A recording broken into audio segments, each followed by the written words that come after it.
ড্যাভোসের একটা খুব বিউটিফুল জিনিস হচ্ছে যে এখানে প্রচুর প্রাইভেট সেক্টরের এমডিরা আসেন, সিইওরা আসেন, এবং তাদের সাথে অনেক গভর্নমেন্টের যে লিডারদের একটা ইন্টারাকশন হয়, অনেক মিনিস্টারের সাথে ইন্টারাকশন হয়।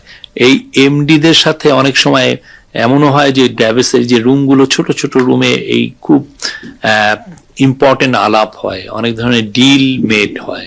এই 2 দিনে প্রচুর হেড অফ গভর্নমেন্টের সাথে প্রফেসর ইউনূসের প্রায় 10টার মতো হেড অফ গভর্নমেন্টের সাথে কথাবার্তা হয়েছে, বা হেড অফ স্টেটের সাথে। মূলত থাকবে হচ্ছে প্রাইভেট সেক্টর। আপনি বেশ কিছু বড় বড় কোম্পানি যারা বাংলাদেশে ইনভেস্ট করতে চায়, তাদের সিইওরা প্রফেসর ইউনূসের সাথে দেখা করবেন এবং এটা নিয়ে তারা বাংলাদেশ সম্পর্কে জানতে চাবেন, বাংলাদেশের বিজনেস অপরচুনিটি কি আছে সেটা নিয়ে জানতে চাবেন।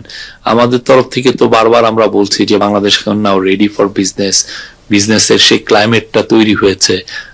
বিজনেস করার যে কন্ডিশনগুলো, সেগুলো যতটা সহজ করা যায় সেগুলো সহজ করা হচ্ছে। চিটাগাং পোর্টের সক্ষমতা বাড়ানো হয়েছে, এবং প্রফেসর ইউনূস বারবার বিভিন্ন দেশের, উনি ইউএস এর, জার্মান, টার্কিশ, চাইনিজ এদের ইনভেস্টরকে ইনভাইট করছেন বাংলাদেশে এসে ইনভেস্ট করার জন্য।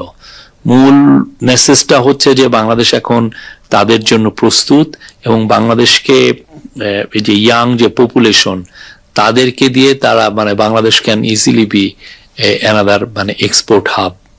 তো আশা করছি যে এটার থেকে ভালো কিছু আমরা রেজাল্ট পাবো।